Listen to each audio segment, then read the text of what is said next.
Hey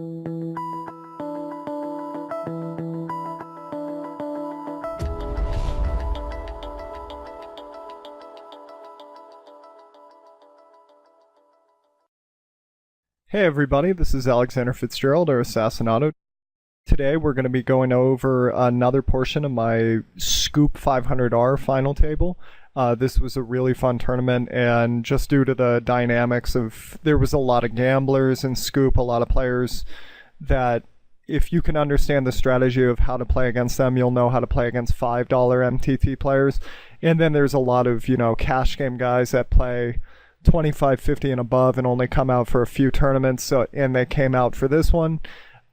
So really wide range of great hands to analyze. I've been having a lot of fun. We'll get right back into the action. On this one, Red and Excella opens up, and I call, and I check, he bets, and I fold. Why would I do that? Ask yourself, and if you guys aren't familiar with my videos, I do a lot of questions. When you hear me, this is my attempt to make you guys more active. I found when I teach my own students, for those of you who don't know, I run a private consulting business with professional MTTers. It's called Assassinato Coaching. I know, very creative title, but I have about 650 clients. And over working with all of those, some of them for tens of hours, I've noticed that when I ask questions and I quiz them repeatedly throughout the lesson, they remember much more. And if you write down your answers and try to talk with me, even though I'm not there, you're going to feel like a dork, but the dorks are the people who make this money. All right? Like, I've been made fun of for being a geek my whole life, but I'm the one a lot of people wish they could be doing as well as in this industry. I don't mean to say that arrogantly. It's part of being a geek. Being a geek means becoming really involved in something, and being very involved in your product, in your game, is what takes you further. So when I ask you a question, I really want you to do well, and I want you to pause the video and say your answer. Now, the reason I do that is because his C-bet is so low. Well, this is one of the reasons. His C-bet is 42%. Now, you hit the board about one time out of 3.